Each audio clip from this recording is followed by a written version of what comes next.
হিঙৰ খৈৰামাৰীত সংঘটিত হৈছে ভয়ংকৰ ঘটনা। ডাকঘৰৰ ডাকোৱালত 100 টকা উৎকোচ নিদিয়াৰ বাবে ডাকোৱালে ডিঙিত ধৰি চুচৰাই গতিয়াই শাৰীৰিক নিৰ্যাতন চলাই এজন যুৱকক।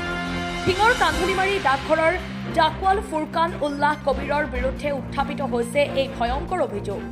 ডাকোৱাল ফুৰকান উল্লাহ কবিৰৰ আক্ৰমণত আঘাতপ্ৰাপ্ত যুৱকজনৰ নাম শ্বৰিফুল ইছলাম। শ্বৰিফুল ইছলামক চিকিৎসাৰ বাবে প্ৰেৰণ ধিং FRUলৈ। ঘটনা সন্দৰ্ভত ভুক্তভোগী পৰিয়ালে ধিং আৰক্ষী থানাত দাখিল কৰিলে এজাহাৰ। অভিযোগ অনুসৰি ডাকোৱাল ফুৰকান উল্লাহ কবিৰৰ পৰা পান কাৰ্ড সংগ্ৰহ কৰিবলৈ গৈছিল শ্বৰিফুল ইছলাম নামৰ এইজন 18 বছৰীয়া যুৱকজনে আৰু পান কাৰ্ডৰ বাবদ ডাকোৱালজনে শ্বৰিফুল ইছলামৰ পৰা উৎকোচ হিচাপে বিচাৰিছিল 100 টকা। কিন্তু যুৱকজনে উৎকোচ নিদিয়াত যুৱকজনৰ ডিঙিত ধৰি চুচৰাই গতিয়াই নিৰ্যাতন চলাই ডাকোৱালজনে। উল্লেখযোগ্য যে পূৰ্বেও এনেদৰে উৎকোচ বিচৰাৰ এইজন ডাকোৱাল ফুৰকান উল্লাহ কবিৰৰ বিৰুদ্ধে আছে আৰু বহুতো অভিযোগ। News desk report Batadrava live. 9 বজাত ফুৰকানৱালী ঘৰত গৈছিলোঁ। গৈ কৈছিলোঁ যে মোৰ পান কাৰ্ডটো আহিছে বোলে, ইয়াত পান কাৰ্ডটো মোক দি দিয়া। পৰে ফুৰকানৱালী ঘৰত গৈছে, গৈ পান কাৰ্ডটো বিচাৰিছে। ঘৰত গৈ পান কাৰ্ডটো বিচাৰি আহিছে। আহি কয় তোমাৰ পান কাৰ্ড এটা অহা নাই। মই কৈছোঁ যে আপুনি ভালকৈ চাওকচোন আহিছে নে নাই। পরে দেখিছে, দেখি কয় তুমি পিয়ন না মই পিয়ন, তুমি পিয়ন কৰি শিকাবলৈ আহিছা মোক। পরে আমি কয় আপুনি ভালকৈ চাওক দেখক। পরে মই গাড়ীত উঠিলোঁ, উঠি অহাৰ পিছত মোক আহি ডিঙিত ধৰি দিলে। ডিঙি ধৰি কয়েক ঘুষি মাৰি দিলে, বুকুত মাথাত মাৰি দি পৰে তাৰপিছত মই গুচি আহিছোঁ তাৰ ঘৰৰ পৰা। তোমাক কি কাৰণে মাৰপিট কৰিছে বুলি ক'লা? মই পইচা দিব লাগে তাক পান কাৰ্ডৰ বিষয়ে, সেইকাৰণে। কি তেওঁ ধন দাবী কৰিছিলে? হয়।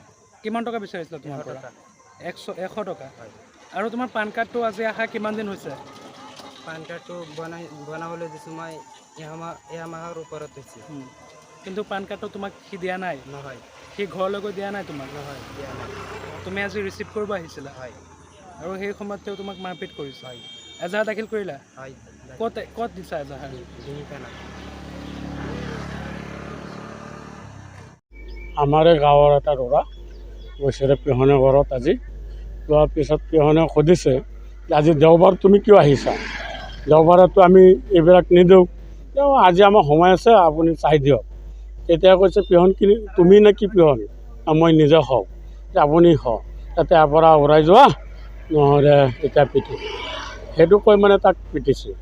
তাৰপিছত এনেকুৱা অৱস্থা বহুত হৈ আছে। আজি 3-4 বছৰ ধৰি আমি চাই আছোঁ তাৰ অৱস্থা কিনি।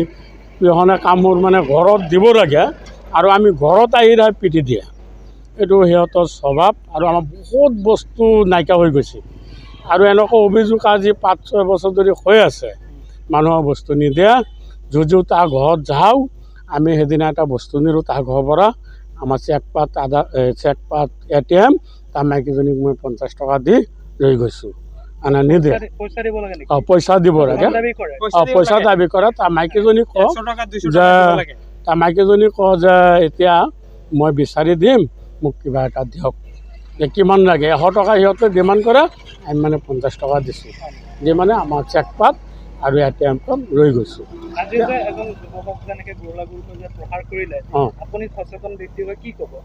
নাই, এইটো মানে আমাৰ মুখ্যমন্ত্ৰী CM ছাৰে উপযুক্ত এইটো মানে বিচাৰ লাগে, বিচাৰ কৰি দিয়ক। আমি মুখ্যমন্ত্ৰী তাত বিচাৰিছোঁ। কোন পোষ্ট অফিচৰ পিয়ন তেওঁ? এইটো মানে ডিং আণ্ডাৰত 2 নম্বৰ কান্দৰমাৰী পোষ্ট অফিচত কাম কৰে। কি আছিলে নাম তাৰ? ফুৰকানৱালী। এজাহাৰ দিয়া হৈছে? এজাহাৰত দিয়া হৈছে। আমি এজাহাৰত দিছোঁ। সিহঁতে এজাহাৰখন লিখি থৈছে। এতিয়া পিহনে তাত ফোন মাৰিছে, পিহনে বোৰে কৈছে আহিব বুলি। সেইটো কাৰণত আমি এতিয়া লৈ আছোঁ।